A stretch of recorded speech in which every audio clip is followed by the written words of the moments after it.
Do you know what you need to do immediately after your loved one passes? I didn't. Today, we're talking about the laundry list of administrative, financial, and legal tasks that need to be performed. In this episode, we're providing guidance on death-related responsibilities from the immediate to the longer term. Yeah. Welcome. We are Sue Ryan and Nancy Treaster. This podcast brings our years of experience in a variety of family caregiving roles to prepare you to navigate your caregiving journey. We're sharing our personal experiences, not medical advice. And because it's our passion to support you on your journey, we believe no topic is off limits. Let's get started. Listeners, in our podcast, we talk about giving practical tips and candid conversations. In this episode, we're giving a lot of practical tips. Yes, we are. Support that. One of the things that we're doing is we create a matching blog post for every one of our podcast episodes. So there will be a blog post that has all of the details in it. We're also putting all of the outline of the information and any links that we refer to in the show notes for this podcast episode.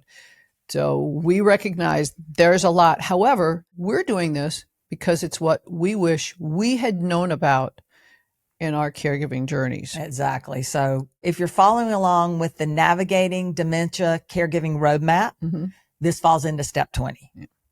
Okay.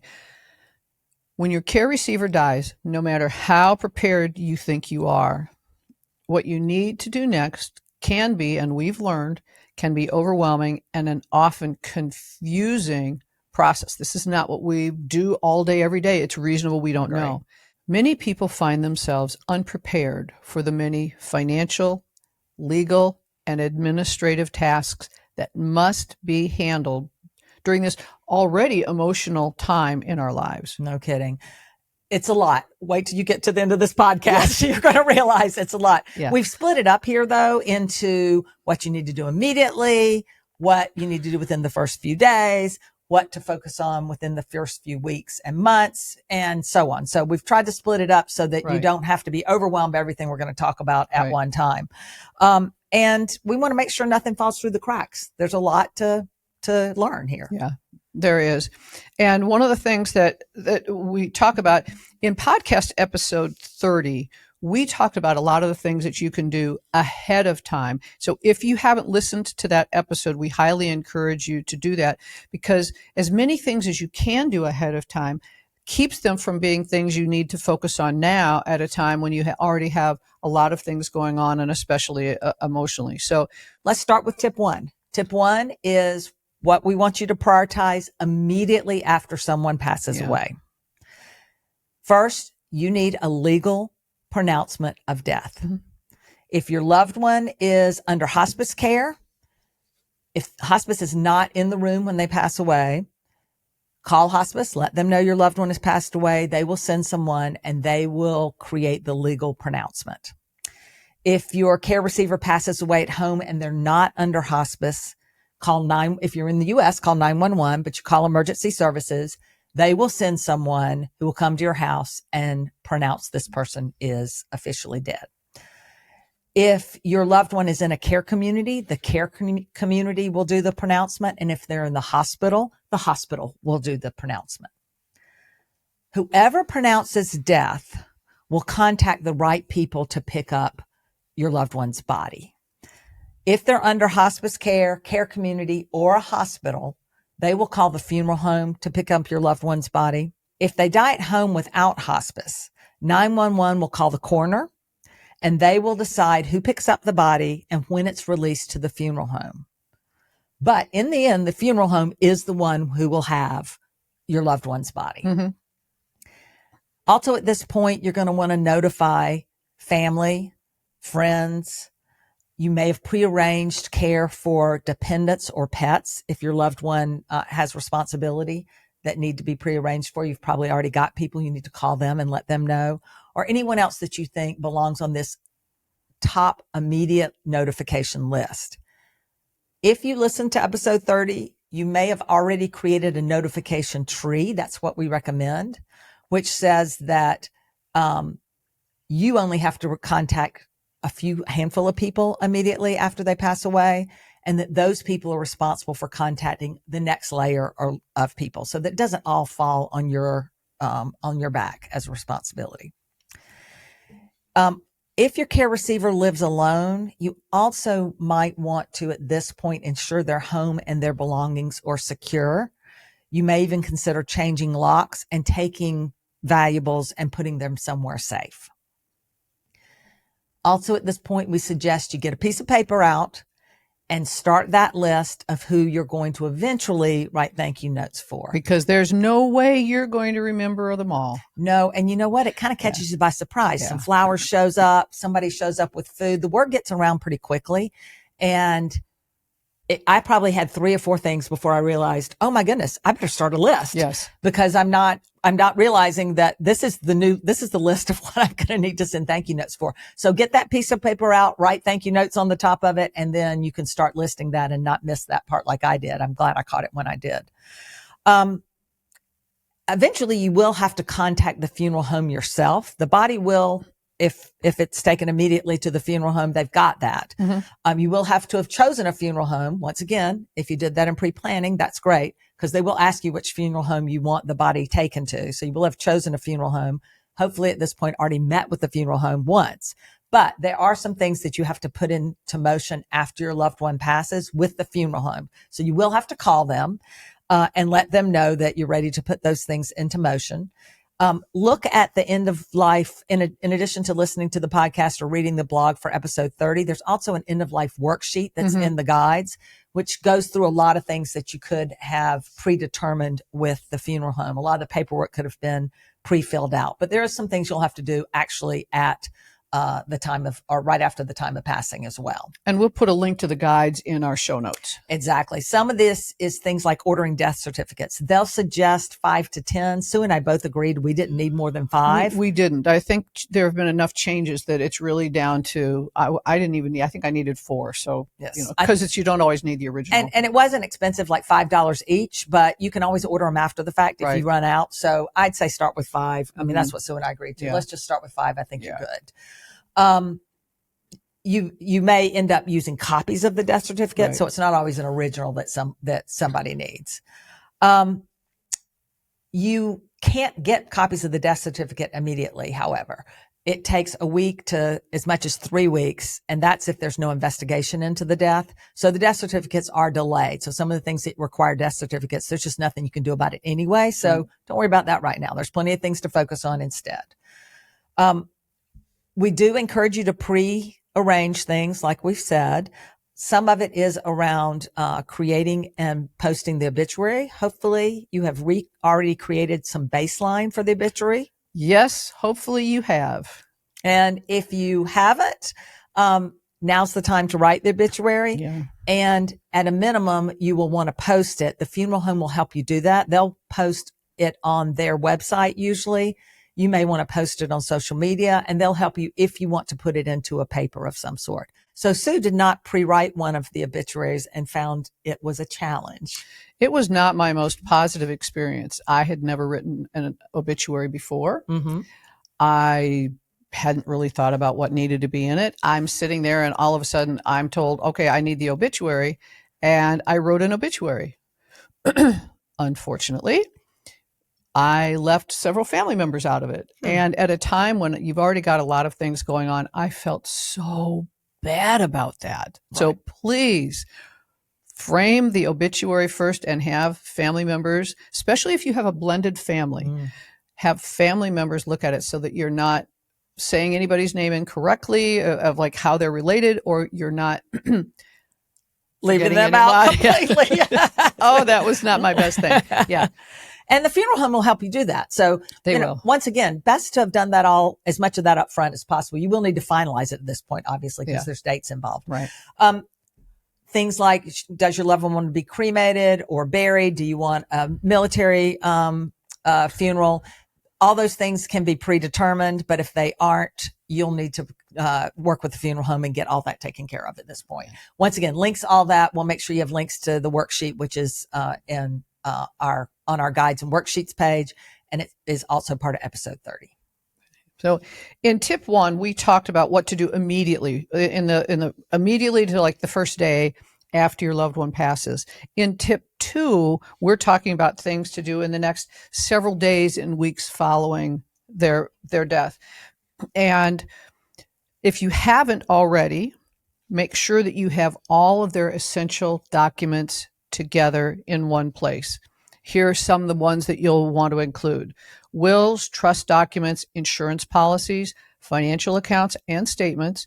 You'll need to have their social security number. The social security number is very important because while the funeral home will notify social security, you're going to need their social security number for other accounts. Mm-hmm. So another point about this, which I wasn't aware of, is it's really important to understand that you may have to pay money back to Social Security. Social Security pays at the beginning of the month. If your loved one passes away during the month, then Social Security will take back the prorated amount from the time of their death until the end of the month. So please anticipate that that's one of the things that may happen. Caught me by surprise as well. Yeah. Make sure you also have their Medicare number. So while Social Security will inform Medicare, you'll need that for other identification documents, deeds, and titles. And then one of the other things to make sure you do is notify your key advisors, your attorney, your tax advisor, your financial planner, your life insurance agent, and any other professionals. This is something I created a list for ahead of time because I knew there was absolutely no way I would remember to notify all of them. And I forgot the tax advisor until, fortunately, my husband passed away in December, so it wasn't a long delay because I started working with the tax advisor in January, February, but I was like, oh, by the way, my husband passed away. Oops. Should have done that before. Yeah. At any rate, it's important to have that list. One of the things that Nancy talked about is immediately following death, you let their employer, if your loved one is still working, you let them know of your loved one's death. Now you want to reach back out to them because there may be some benefits or other things involved that would need to be going into process now. But that wasn't part of what you needed to be doing immediately following the death. Here are several things to do if your care receiver's home is vacant. First of all, let the police know that your care receiver has passed away. Let your neighbors know that they have. If you don't already have them, you can get programmable light timers that you can put on the lights so that it looks like there is someone home, and then make sure any alarm systems you may have are active. Now, this may be sounding like a lot, and it is. Yes, we know. And this just as a reminder, this is why we're bringing it all to you and giving you all the details of all of the notes and everything so that you'll have it. Next is if you're going to have a funeral. If you're going to have a funeral, make sure, again, that the police know when the funeral is. And if you've got anyone who could be at home during the funeral, make sure there's someone there that shows a presence that someone's actually in the home. Because some people track funeral announcements and use that as a chance to They do. rob homes. They do, unfortunately. Contact the post office to stop or forward any of their mail. Consider which utilities to stop and which things to continue. For example, yard service, pest control, cleaning services, trash. It's important for you to ensure timely payment of ongoing expenses, mortgage, utilities, property insurance. And we've heard some people question whether after someone dies, they need to still be making some of these things and paying their bills. Mostly, you still do. You still have the obligation. The estate has the obligation for those. So if you're unsure, this is one of the things you talk about with your financial advisor. Watch all the expenses that come in and cancel subscriptions like magazines, a gym membership, streaming services, cable, phone, games, anything else. You know, I have to forget that your loved one passed away. I have to do this my American Express bill every month anyway. I have, because you cancel a subscription to something. I found something the other day. I canceled the subscription and then I bought something else from them, and that immediately restarted my subscription. I'm like, what is happening? So it's good hygiene anyway, but you're probably doing it for yourself. You need to do it for your loved one who's passed away. And especially if it's an annual subscription, you may not keep an eye out. And they may not have let you know. They may not have needed to have told you that they had it. So you really want to keep track of those expenses. Another one is whether you're going to have some kind of a memorial marker, a headstone or a footstone. These take a period of time to actually have installed. You've probably identified what it is you're going to have and what you want to do, but you want to go ahead and activate the order for that. Finally, you've been making that detailed list of all of the people who have been helping, bringing food, flowers, anything else. Now's the time to begin writing those thank you notes to them. One of the things that's really helpful to know is you don't need to write all of them yourself. Exactly. In our family, when my father passed away, we were able to split up the thank you notes between my mother, my sister, and myself. Yeah. And it makes it a less daunting task. It's a less daunting task. And it's also something where family members, where they have a personal relationship with someone, want to share a note of special thanks. Maybe even more appropriate for them to write it. Exactly right. Okay. So we've talked about what you need to do immediately after someone passes away, what you need to do in the first days and weeks. Now we're moving on to what you need to do in the first weeks and months. Mostly this is about managing the estate itself. Mm-hmm. And this is a good reminder that we are putting all the details in the show notes because we're going to be talking about a lot of different kinds of links and things in this tip. And the blog will have all this written in it in detail as well. So you don't have to take notes. It's important to be hearing it and it's important to be aware of it, but you don't have to remember it. We're giving it all to you. Right. So you may be panicking about now. All right. We're going to meet with the care receiver's accountant, tax preparer, to understand any tax implications of the estate itself. And if you don't have an accountant or a tax preparer, you need to start researching tax implications for the estate because there will be some. You've got to close the estate out effectively.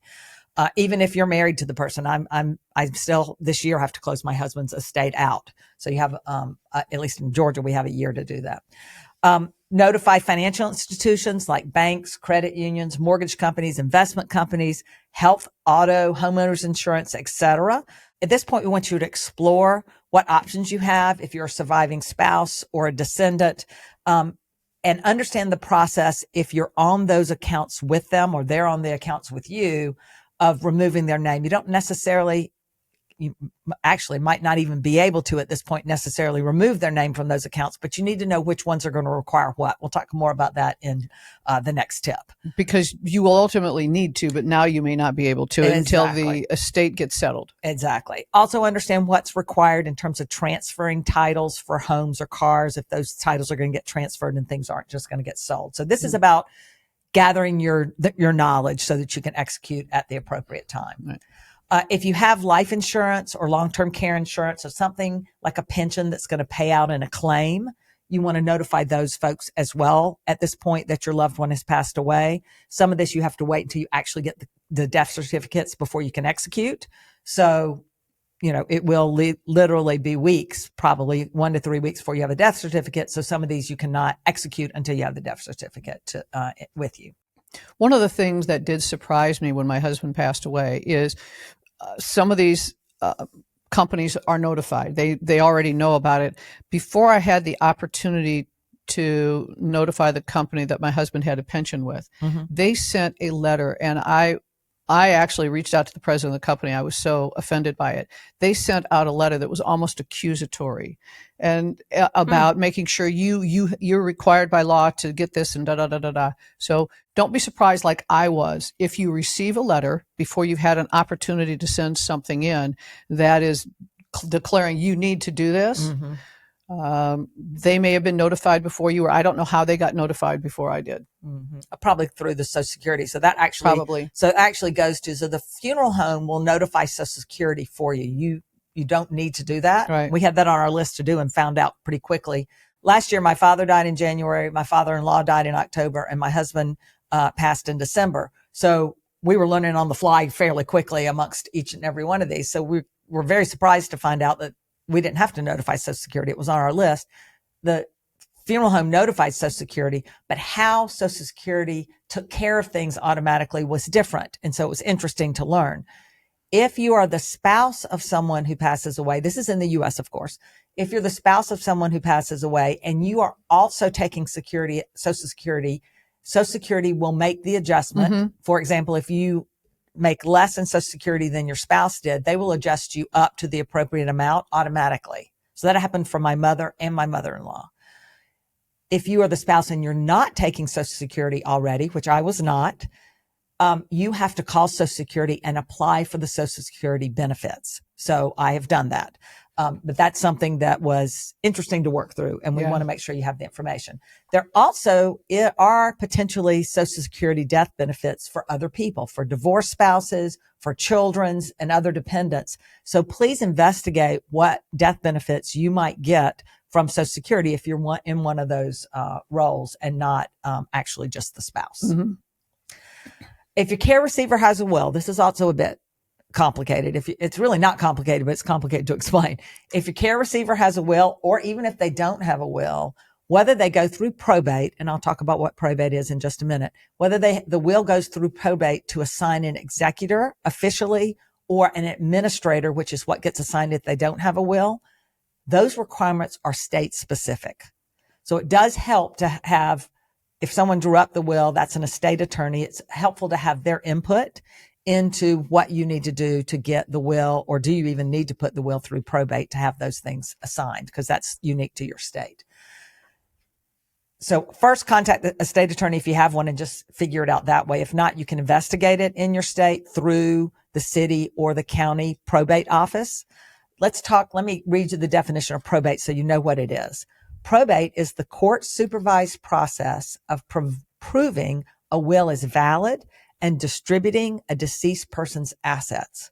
When someone dies, their estate, which is their property and money, may need to go through probate. This process involves validating the will, appointing a personal representative like an executor or an administrator who will pay the debts and taxes from the estate and distribute the remaining assets to the beneficiaries.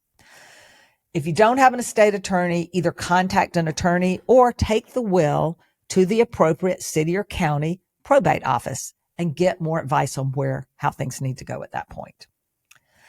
After the probate hearing and some mandatory waiting time, which once again is different by state, the executor of the state or the administrator will get the papers that allow them to do this next step. Now, neither Sue nor I had to do this next step. We were spouses. But the next step is about opening a bank account on behalf of the estate so you can deposit checks in to the estate if they come in through life insurance or things like that, or you can pay bills out of the estate. Now, in my case, my husband had long-term care insurance, which also paid out as a life insurance policy at the end, and they paid me directly as the beneficiary. But in my father's case, that was paid out to the estate. And so my sister had to open an account with the bank in the name of the estate. You have to have a tax ID number, which is also called an EIN. You get that in the US from the IRS.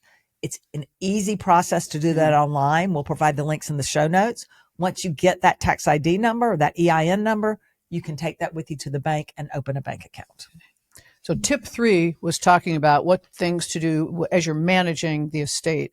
In our final tip, tip 4, we're talking about things to do once the estate has been closed.